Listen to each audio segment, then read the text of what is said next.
পরিচয় কি? বলে আমার নাম অমুক। তুমি কি করো? বলে চাকরি করি। তুমি কি করো? বলে ইমামতি করি। তুমি কি করো? বলে আমি কৃষি কাজ করি। তুমি কি করো? বলে আমি ড্রাইভারি করি। তুমি কি করো? বলে আমি বিদেশের জমিনে থাকি। এক এক ভাই এক এক রকমের কাজ করে। ওই বান্দা ডাক দিয়া কয়, ও বান্দা, তোমরা 5 ভাই 5 রকমের কাজ করতেছ, বলো তোমাদের বাবা কি 5 জনের 5টা বাবা নাকি? 5 জনের 5টা বাবা? এবার আল্লাহর বান্দা ডাক দিয়া কয়, আমরা 5 ভাই 5 ধরনের কাজ করলে কি হবে? মূলত আমাদের বাবা হলেন কয়জন? একজন হলেন বাবা। বলে বান্দা, তুমি ইমামতি করো, তুমি সুন্নি করো, তুমি আটরশি করো, তুমি দেওবন্দি করো, তুমি ওয়াহাবি করো, ও বান্দা যে যেই লাইন করো না কেন, তুমি কি করো? বলে ইমামতি করি।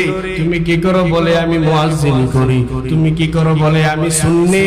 তুমি কি? বলে আমি আলিয়া। ও বান্দা যে যেই লাইনে থাকো না কেন, মনে রাখতে হবে আমাদের আল্লাহ কিন্তু একজন।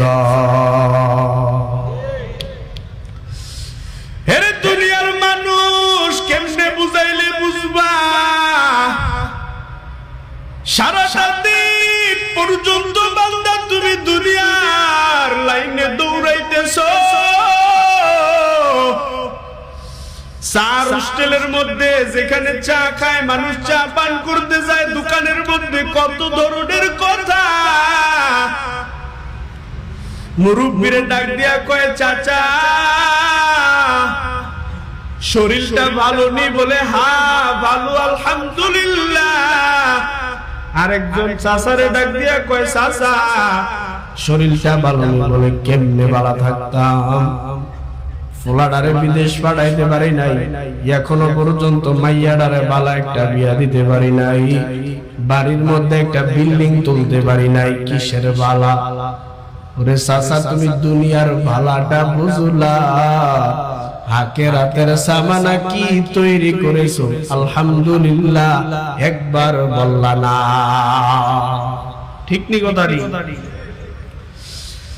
এরে দুনিয়ার মানুষ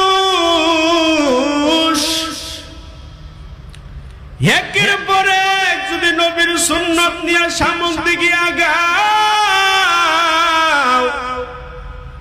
আল্লাহ কোরআনের মধ্যে বললেন, ও দুনিয়ার মানুষ, বিপদের মধ্যে বান্দা পড়ছো, একের পর এক মাওলার দরবারে দোয়া করবা, আমি আল্লাহ তোমাদেরকে বিপদ দিয়া পরীক্ষা করব, কে ভালো আমল করো, কে খারাপ আমল করো।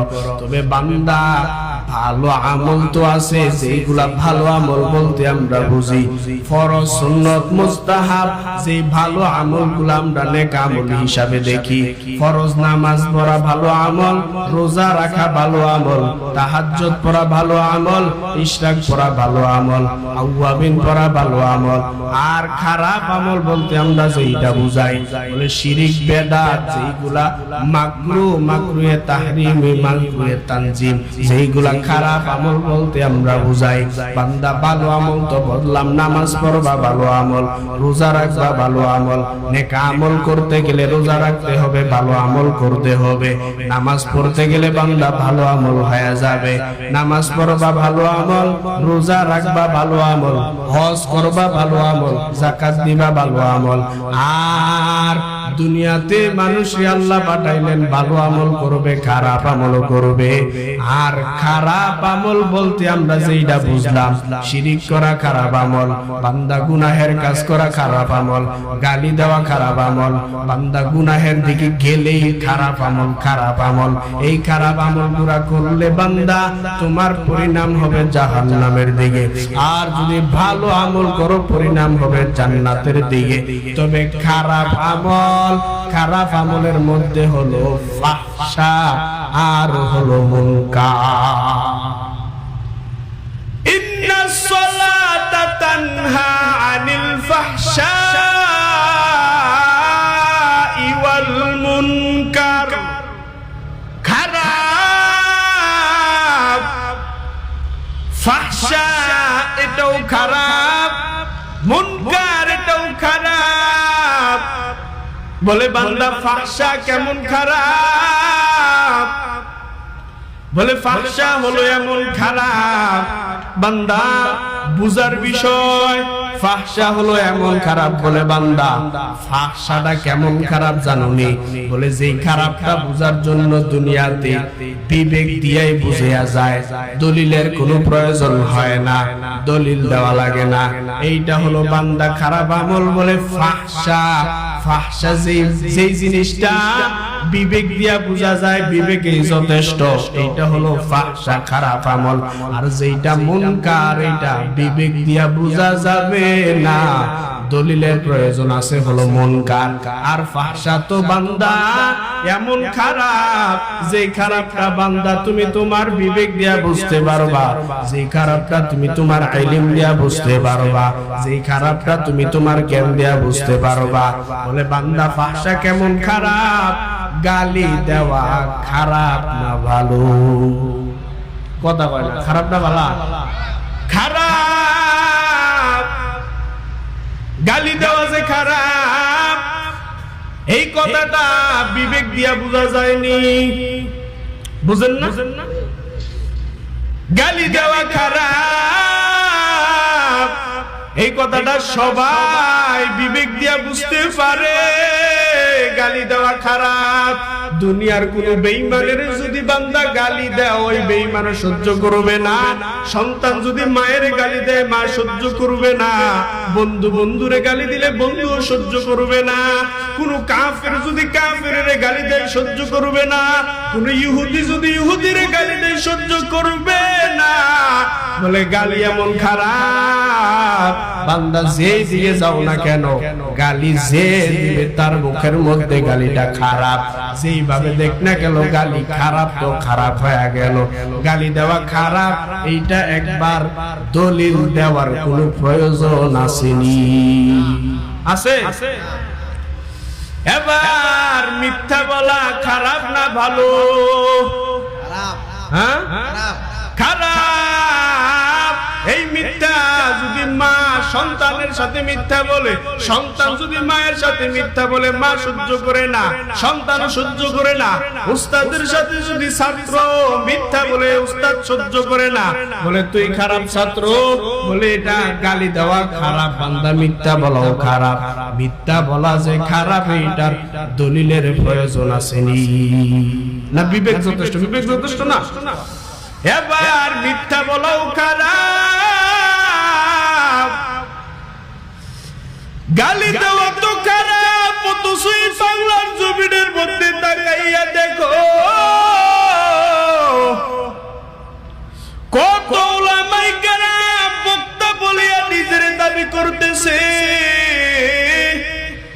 আর এমন গালি গালাস মুখের বাসে এত খারাপ। ও বান্দা, তোমার বক্তাগিরির পুঁজি কি? শুধু গালি।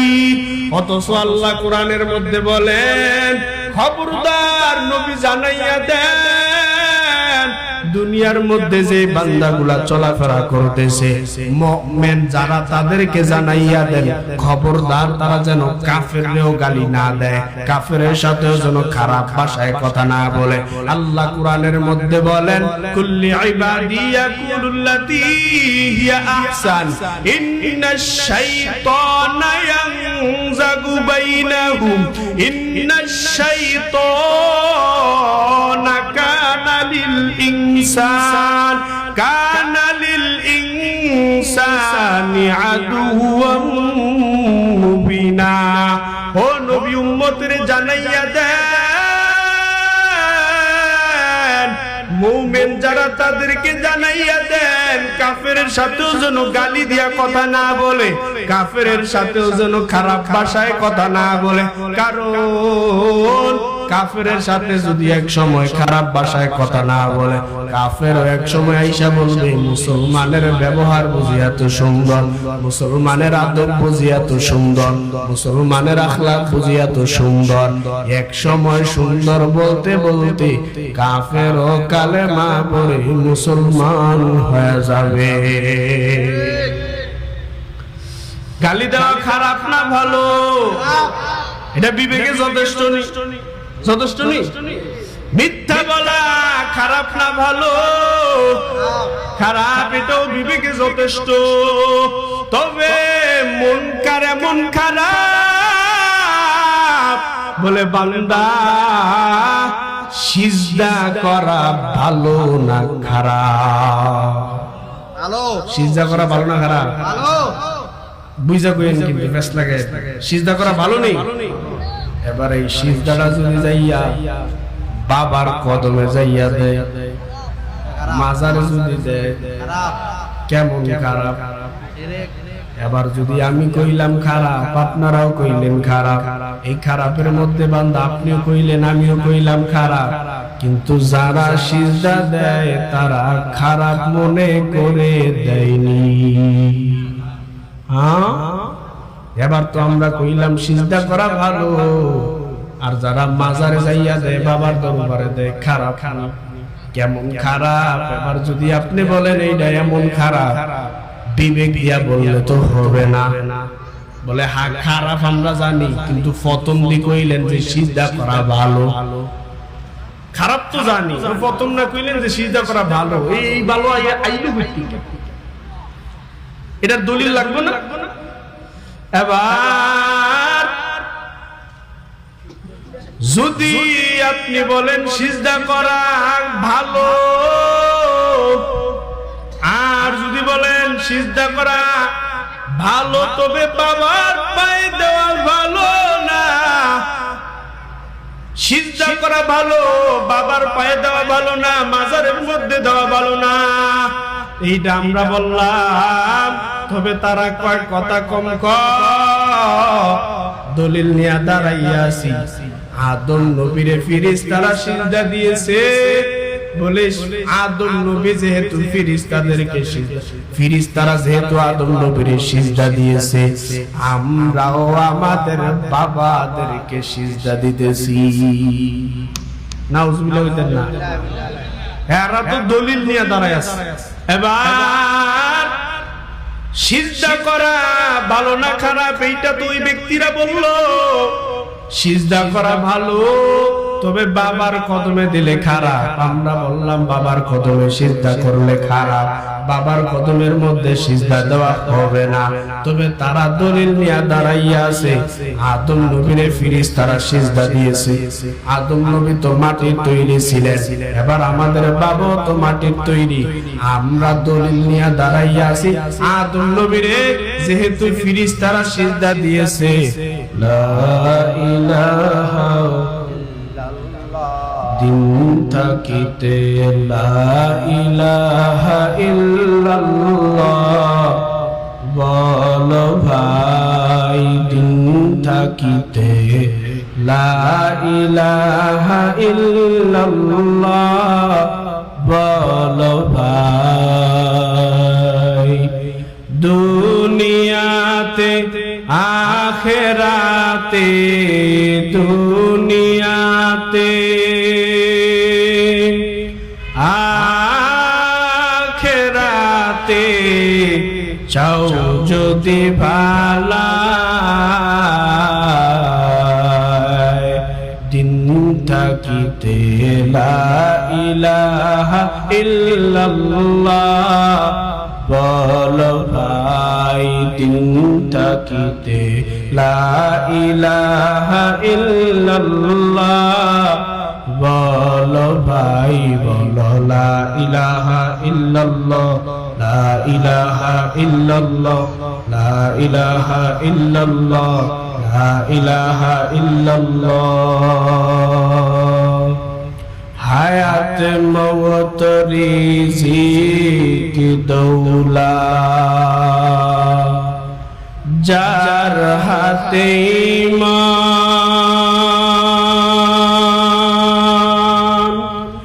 একবার তুই তার কথাটা ভাবিসনে কখন,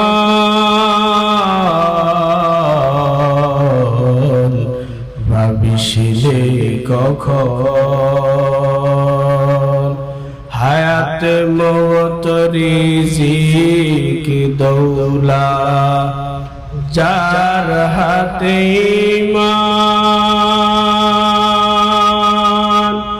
একবার তুই তার কথাটা ভাবিসনে কখন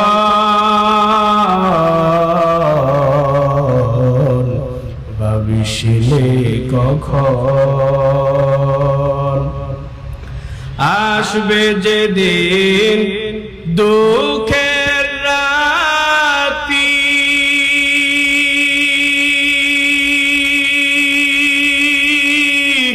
ওই নাম হবে সঙ্গের সাথী আসবে যেদিন আসবে যেদিন দুঃখের রাতি ওই নাম হবে সঙ্গের সাথী ও নাম বিনে দুনিয়াতে ও নাম বিনে পরকালে ও নাম বিনে আখিরাতে ও নাম বিনে দু জাহানে বন্ধু কেহ নাই দিন থাকিতে লা ইলাহা ইল্লাল্লাহ বলো ভাই দিন থাকিতে লা ইলাহা ইল্লাল্লাহ বলো ভাই বলো লা ইলাহা ইল্লাল্লাহ লা ইলাহা ইল্লাল্লাহ লা ইলাহা ইল্লাল্লাহ আদম নবীরে যে সেজদা দিছে তা আদম নবীরে সেজদা দাওনে ওই যারা বাবার পাওয়ার সেজদা দেয় হেরাও কইতাছে কি যে হ্যাঁ আমরাও সেজদা দেবো তবে আদম নবীরে সেজদা দিছে তাই ক্ষতি হয় নাই তা আমরা দিলে সমস্যা কি তো তোমরা দিলে সমস্যা কি এইটা আবার সামনে আসতেছে এবার আদম নবীরে ফেরেশতারা সিজদা দিয়েছে আমরা যদি আমাদের বাবার কদমে সিজদা দেই তবে সমস্যাটা কোন জায়গায় আমরা তো দলিল নিয়ে দাঁড়াইয়া আছি আদম নবী ফেরেশতারা আদম নবীর কদমে সিজদা দিল ওই সিজদাটা হলো বান্দার তাজিমি সিজদা সম্মানিত সিজদা আর ওই সিজদা যদি বান্দা আদম নবীরে বলিয়া যদি তোমরা নিজেরা দাও তবে আমরা তো দলিল দেওয়ার প্রয়োজন বলে বান্দা দলিল নিয়ে যাও আদম নবীরে সিজদা দিছে কোন যুগে আদম নবীর সোজা নবীর যুগে চলে না মুসা নবীর শরীয়তের আইন ঈসা নবীর জামানায় চলে না এরকম করে করে এক এক নবীর জিন্দেগি পার হইল বলে এক এক নবীর জিন্দেগির মধ্যে এক এক তরিকায় চলাফেরা করছে আদম নবীর জিন্দেগি নিয়া যদি তুমি আদম নবীর শরীয়ত নিয়া যদি তুমি বলো আদম নবীরে ফেরেশতারা সিজদা দিয়েছে আমরাও আমাদের বাবাদেরকে সিজদা দিলে সমস্যা কি ও বান্দা দলিল নিয়ে যাও আদম নবীরে যদি তোমরা সিজদা দাও হ্যাঁ আদম নবীর শরীয়তের আইন মানতেছো তবে আদম নবীর শরীয়তের আইনের বেলা এমনটাই ছিল আদম নবীর জমানায় বলে এক এক ভাই বোন মায়ের পেটের ভাই বোন এক একজনের এক এক জায়গায় বিয়া না হইয়া ভাই বোনের বিয়া ভাই বোনের সাথে হইতো এইটাও তো আদম নবীর জমানায় হইতো তুমি যদি আদম নবীর জমানার কথা নিয়ে তোমার বাবার দরবারে যাইয়া সিজদা দাও তবে বান্দা তোমারও বলি শুধু একটা মানলে হবে না আরেকটা মানতে হবে যেমন বান্দা আদম নবীরে সিজদা দিলা তবে তোমার সন্তানগুলারে ছেলে মেয়েগুলারে তুমিও আদম নবীর জমানা দিয়া তুমিও তোমার ছেলে মেয়েরে একত্রিত বিয়া দাও তাহলে আমরা বলবো হ্যাঁ তুমি ধার্মিক ধর্ম পালন করো আর যদি বলো না না আমার কন্যা সন্তান আমার ছেলে সন্তানের একসাথে বিবাহ দিতে পারবো না ও বান্দা জবাব দাও আদম নবীর জমানা কইয়া সিজদা তুমি দিলা এখন একটা মানবা আর একটা মানবা না, আমরা বলবো বান্দা তুমি ধার্মিক না, তুমি ধার্মিক না, তুমি ইসলাম পালন করার নামে হলো ধোঁকাবাজ। এবার ফাহশা মুনকার এখনো গেছেনি, খারাপ কেমন খারাপ দলিল লাগছে না, এই ফাহশা মুনকার খারাপ আছে, সময় তো শুনতো। এবার আল্লাহর নবী হাদিসের মধ্যে বললেন, খুতবার মধ্যে যে হাদিসটা নিয়েছি, বলে বান্দা নিজের জীবনটারে কেমনে সাজাইবারে যুবক, নিজের জীবনটারে কেমনে সাজাইবা, আমার নবী হাদিসের মধ্যে জানাইয়া দেয়, ক্বালা রাসূলুল্লাহ সাল্লাল্লাহু আলাইহি ওয়া আলিহি ওয়া সাল্লাম, তারাকতু ফীকুম আমরাইন লান তাদিল্লু মা তামাসসাকতুম বিহিমা, কিতাবাল্লাহ ওয়া সুন্নাত রাসূলি। আমার মায়ার নবী বলেন, এ দুনিয়ার উম্মতের দল, দুনিয়াতে থাকবা বান্দা, দুইটা জিনিস আঁকড়াইয়া যদি ধরতে পারো, এই দুনিয়ার মধ্যে কখনো লাঞ্ছিত হইবা না, কোনদিন কোন বান্দা পথভ্রষ্ট হইবা না। এক নম্বরে হলো আমার মায়ার নবীর সুন্নাত, এক নম্বরে আমার মায়ার নবীর সুন্নাতটা আঁকড়াইয়া ধরো। দুনিয়াতে চলা ফেরার মধ্যে বান্দা তোমার কামিয়াব। কেমন বান্দা সাহাবায়ে কেরাম নবীর আদর্শ মানিয়া তাদের জিন্দেগিটা কেমনে চালাইছেন, বলে বান্দা একের পর এক সাহাবায়ে কেরামের জীবনীটা যদি বান্দা খুঁজতে থাকো, সাহাবায়ে কেরাম হযরতে আবু বকর, ওমর, উসমান, আলী, আমার মায়ার নবী ইসলামটার মধ্যে যদি বান্দা ঢুকতে চাও, আমার নবীর ইসলামটা যদি পরিপূর্ণভাবে মানতে চাও, আমার মায়ার নবী ইসলামটা নিয়ে কত কষ্ট করেছে বান্দা জানো না। আজকে নবীর সুন্নত মানতে চাও না, নবীর সুন্নতের আদর্শের দাঁড়িয়ে রাখতে চাও না, ইসলামটারে নিয়ে কত রকমের তামাশা করতেছ রে বাবা। আমার মায়ার নবী রাহমাতুল লিল আলামিন এই ইসলামটা মানতে গিয়া কত রকমের কষ্ট আমার নবী যে জীবনের মধ্যে করেছেন।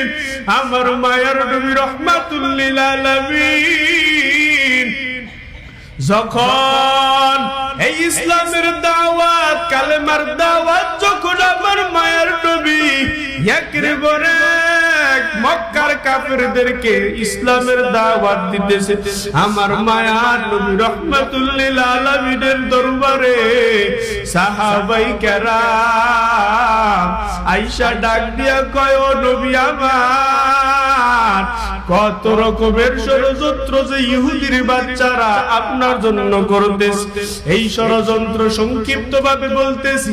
আমার আল্লাহ নবীরে জানাইয়া দে, ও নবী, এই মক্কার জমিনে আর আপনার থাকা যাবে না, এই কালেমার দাওয়াত আপনি দিতেছেন, এই মক্কার জমিনে আপনি আর থাকা লাগবে না, আপনি মদিনার পথে রওনা হয়ে যান।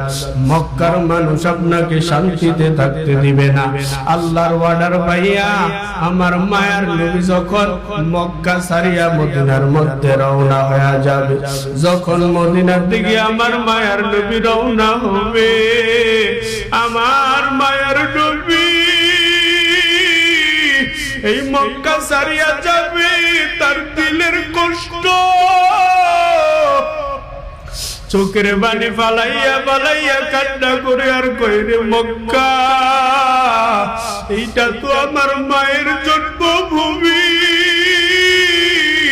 এইটা তো আমার বাবার জন্মভূমি, এই ইসলামের কালেমার দাওয়াত দিতে গিয়া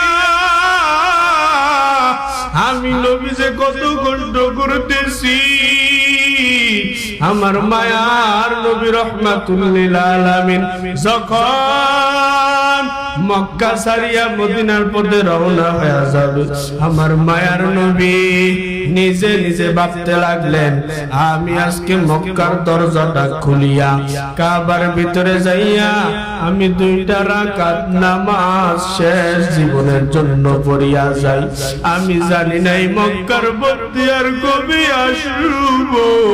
আমার মায়ার নবী রাহমাতুল লিল আলামিন যখন এই মক্কার পাশে গিয়া যাইয়া দেখেন মক্কার যে কাবা শরীফ, এই কাবার দরওয়াজাটা বিশাল বড় তালা লাগানো।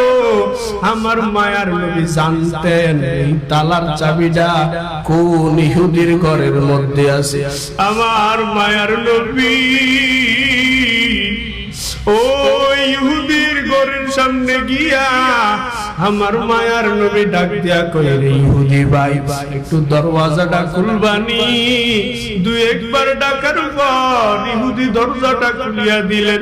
দরজাটা খোলার পর আমার মায়ার নবী ডাক দিয়া কইরে, ইহুদি ভাই আমি জানি তোমরা আমার নিয়ে কত রকমের ষড়যন্ত্র করতেছো, আমি তোমাদেরকে আর বাধা দেব না। তবে আমি মক্কা ছাড়িয়া মদিনার পথে রওনা হয়ে যাইতেছি। ওই ইহুদি ভাই আমার যদি শেষবারের মতন একবার মক্কার কাবার চাবিটা দিতা, এই কাবার চাবিটার দরজাটা খুইলা আমি 2টা রাকাত নামাজ পড়িয়া আমি আমার মক্কা ছাড়িয়া রওনা দিতাম। ইহুদি ভাই শেষবারের মতো আমার 2টা রাকাত নামাজ পড়ার জন্য সুযোগ দাও। ইহুদি তো ষড়যন্ত্র বেঈমান।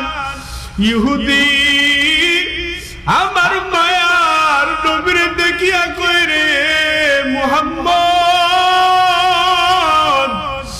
এখনো পর্যন্ত কি তুই মক্কা ছাড়িয়া যাও না?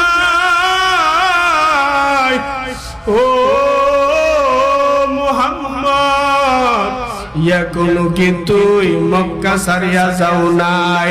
তোর কি মনের মধ্যে একটু ভয় আসে না? এই ইহুদিরা যদি তোরে খবর পায় তুই আমার কাছে চাবি নেওয়ার জন্য আইছো, তোরে এখানেই মেরে ফেলবে। যা যা নামাজ পড়া লাগবে না, জলদি করে রওনা হয়ে যা। আমার মায়ার নবী ডাক দিয়া কইরে, ইহুদি ভাই আমি আমার জন্মভূমি ছাড়িয়া যাব, একটা বারের জন্য আমারে এই মক্কার কাবার চাবিটা আমারে দাও। আমি 2টা রাকাত নামাজ আদায় করি আমি চলিয়া যাব। বেশি কথা বলার কারণে আমার মায়ার নবীর ইহুদির বাচ্চা একটা খাটটার মধ্যে দরিয়া জমিনের মধ্যে ধাক্কা দিয়া ফালাইয়া দেয়। কেমন মায়ার নবী আমার মায়ার নবী জমিনের মধ্যে পড়িয়া 2টা-3টা উল্টানি খাইলেন।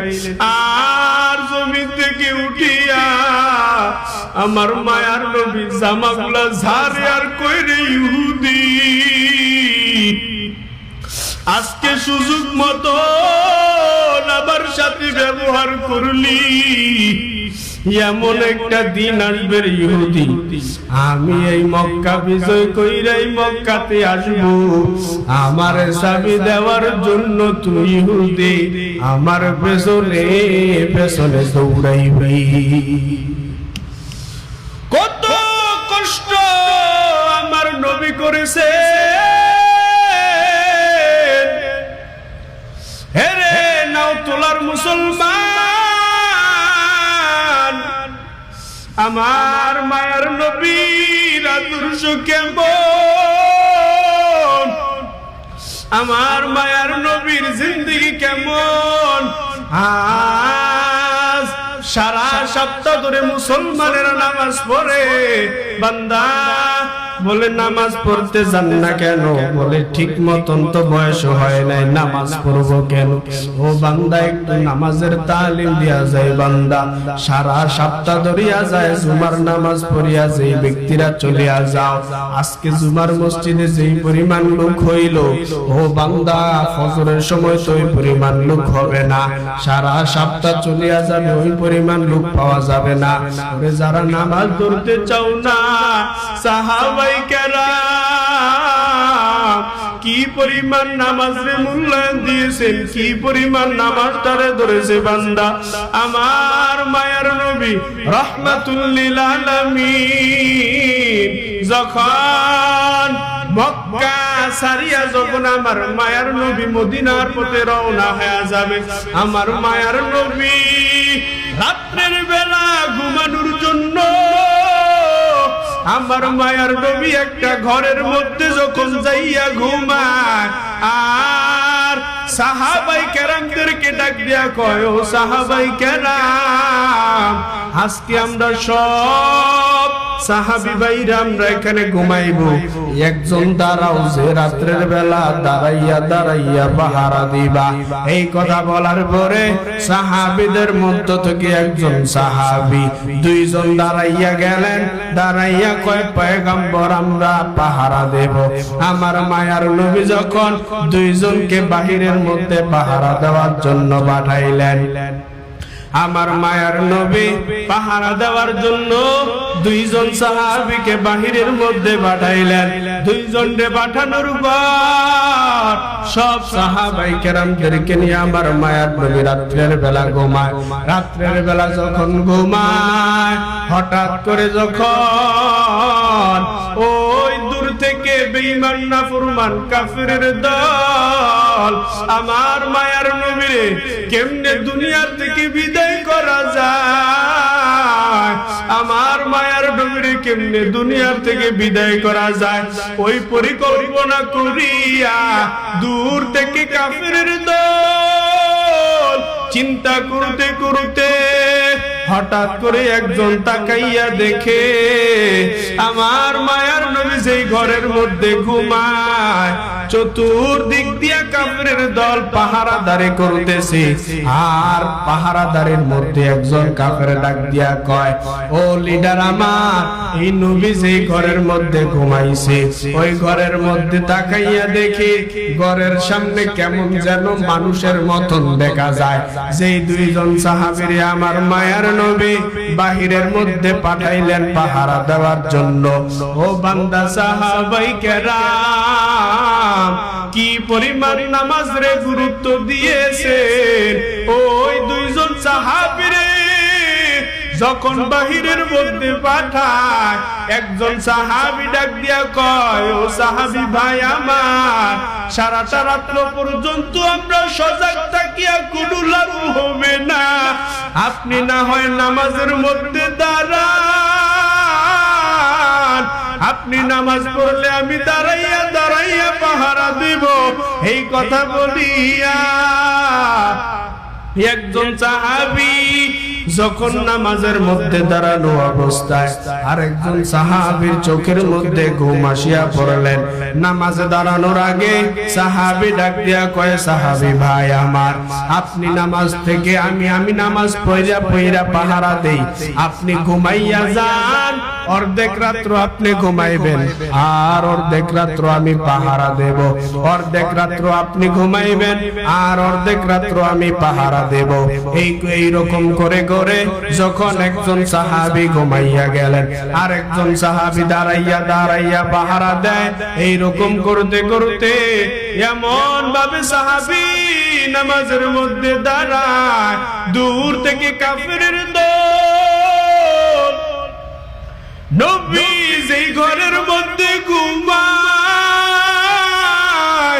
ওই ঘরের মধ্যে আমার মায়ার নবী যেই ঘরের মধ্যে ঘুমাইতেছে, কাফেরের দল চিন্তা করিয়া করিয়া একজন ডাক দিয়া কয়, নবী যেই ঘরের মধ্যে ঘুমাইতেছে ওই ঘরের মধ্যে মুহাম্মদ রে কেমনে আক্রমণ করা যায়, তবে বাহিরে দিয়ে একটা মানুষের মতন কেমন যেন দেখা যায়, এইটা কি খেজুর গাছ দাঁড়ানো না কোনো মানুষ দাঁড়ানো বোঝায় যাইতেছে না। সাহাবী নামাজের মধ্যে দাঁড়ানো অবস্থায় একজন ডাক দিয়া কাফেরের মধ্য থেকে একজন ডাক দিয়া কয়, আপনি তীর মারেন, একটা বিষাক্ত তীর মারলে যদি কোনো মানুষ হয় তাহলে জমিনের মধ্যে পড়ে যাবে। আর যদি কোনো মানুষ না হয়, যদি কোনো খেজুর গাছ হয়, তাহলে তো কোনো চিৎকারও আওয়াজ আসবে না। কাফেরের কথা শুনিয়া আরেকজন কাফের যখন একটা বিষাক্ত তীর মারলেন, বিষাক্ত তীর মারার পর যখন সাহাবীর বিষাক্ত তীরটা পিছন দিক থেকে ঢুকিয়া যখন বুকের সামনে দিয়া বাহির হইয়া যায়, আর আমার সাহাবী এমন ভাবে নামাজ আদায় করতেছে, আমার রবের দরবারে এমন দরবারে দাঁড়াইছে, যখন সাহাবীর পিছন দিক দিয়া তীরটা ঢুকিয়া যখন সামন দিক দিয়া বাহির হয়, সাহাবী কোনো আওয়াজ দেয় না। দূর থেকে কাফেরের দল আর সহ্য হয়ে গেল, আর কথা বলতে লাগলো, সামন দিকে আগাইতে লাগলো। মনে হয় কোনো খেজুর গাছ দাঁড়ানো, বলে হ্যাঁ খেজুর গাছ দাঁড়ানো। এই বিষাক্ত তীর মারলাম, যদি কোনো মানুষ হইতো তাহলে তো চিৎকার দিয়া জমিনে পড়িয়া যাওয়ার কথা। মনে হয় কোনো খেজুর গাছ দাঁড়ানো। এই কথা বলিয়া যখন কাফের আরেকজন ডাক দিয়া কয়, হ্যাঁ আরেকটা তীর মারিয়া দেখো, যদি কোনো খেজুর গাছ হয়, মরা খেজুর গাছ হইলে তাহলে কোনো আওয়াজ আসবে না। আর যদি মানুষ হয়, বিষাক্ত তীর সহ্য করতে পারবে না। এই কথা বলার পর আমার মায়ার নবীর সাহাবী যখন নামাজের মধ্যে দাঁড়াইয়া আমার মাওলার দরবারে কথা কয়, ওই সাহাবী শুনতে পাইলেন দূর থেকে কাফেরের দল কি যেন কথা বলতেছে। আরেকটা তীর মারলে নাকি যদি সজাগ না হয়, আমার নবীরে যাইয়া আক্রমণ করবে। আমার মায়ার নবী এই কথাটা শোনার পরে ওই সাহাবী যখন এই কথাটা শুনলেন, সাহাবীরে যখন দ্বিতীয় নাম্বার তীর মারে, ওই 2 নাম্বার বিষাক্ত তীর মারার পর সাহাবী একটা চিৎকার দিয়া কইরে, মায়ার নবী এই বিষাক্ত তীর আমার মুখের মধ্যে পড়েছে। সাহাবীর চিৎকার শুনিয়া আমার মায়ার নবী ঘর থেকে বাহির হইয়া কইরে, সাহাবী এই বিষাক্ত তীর তোমার বুকের মধ্যে কেমন ভাবে ঢুকেছে? ওরে সাহাবী বলো, এই বিষাক্ত তীর তোমার বুকের মধ্যে কেমনে ঢুকছে একটু বলবা? সাহাবী কান্না করে আর কয়, নবী আমার,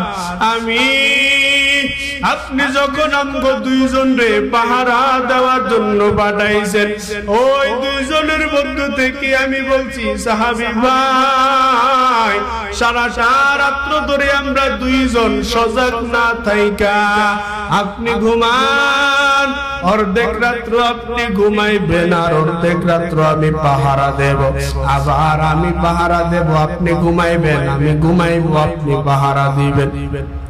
এই রকম করিয়া যখন সাহাবী ভাই ঘুমাইয়া গেল, আমি পাহারা দেই। আমি মনে মনে ভাবতে লাগলাম, সারাটা রাত পর্যন্ত পাহারা না দিয়া যেহেতু সজাগ থাকবো, অযথা সময়টারে নষ্ট না করিয়া আমি আমার মাওলার দরবারে সিজদার জন্য আমি দাঁড়াইয়া যাই। ও নবী আমার, আমি যখন নামাজের মধ্যে দাঁড়াইয়া যাই, আর ওই দিক থেকে বেঈমান নাফরমান কাফেরের দল আমারে যখন মারার প্ল্যান করতেছে, তারা নিজে নিজে বলতেছে, যদি কোনো মরা খেজুর গাছ হয় তাহলে কোনো আওয়াজ আসবে না, আর যদি কোনো আওয়াজ না আসে আমরা যাইয়া মুহাম্মদ রে ঘর থেকে বাহির করিয়া আমরা তার কতল করে ফেলবো, হত্যা করে ফেলবো। ও নবী আমার, আর এই কথাটা শোনার পর তবে নবী আমার যে বিষাক্ত তীর, প্রথম যে তীরটা আমার পেছন দিক দিয়া বুকের মধ্যে দিয়া বাহির করলো, ও নবী আমার এই বিষাক্ত তীর যখন মারছে আমি সাহাবী কোনো টেরও পাই নাই। কারণ আমি নামাজের মধ্যে দাঁড়াইয়া আমি আমার মাওলার দরবারে কথা কই, আর যখন ওই বিষাক্ত তীর আমার পেছন থেকে মারলো আমি কোনো টেরও পাই নাই গো নবী আমার।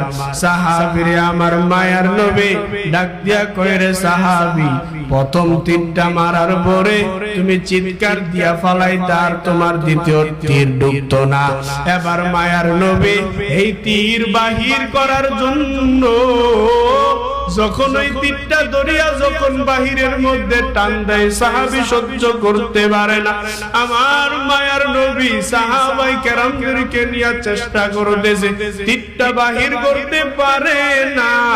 আমার নবী সাহাবীদেরকে নিয়ে চেষ্টা করার পর সাহাবী ডাক দিয়া কয়, নবী আমার আমি আবার নামাজের মধ্যে দাঁড়াইয়া যাই। নামাজের মধ্যে দাঁড়াইলে আপনি যদি তীরটা বাহির করেন মনে হয় আমি কোনো কষ্ট পাইব না। সাহাবী যখন নামাজের মধ্যে দাঁড়াইয়া গেলেন, আমার মায়ার নবী সাহাবায়ে কেরামদেরকে নিয়া যখন তীরটারে বাহির করলেন, সাহাবী নামাজ শেষ করলো।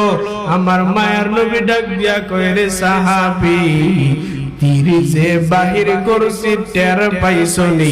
সাহাবী ডাক দিয়া কয়, নবী আমার আমি যখন নামাজে দাঁড়াইয়া যাই আমার পেটের মধ্যে বুকের মধ্যে যে তীর ছিল আর আপনারা বাহির করছেন আমি সাহাবী বিন্দু পরিমাণ টের পাই নাই।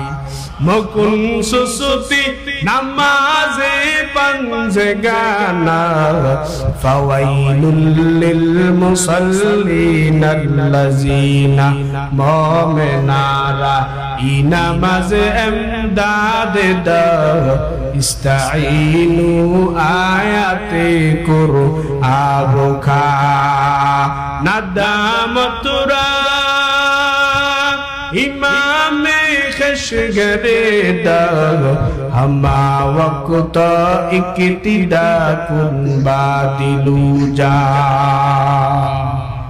ভালো আমল করো, অল্প করো তবে ভালো করো, ভালো আমলের বড় দাম।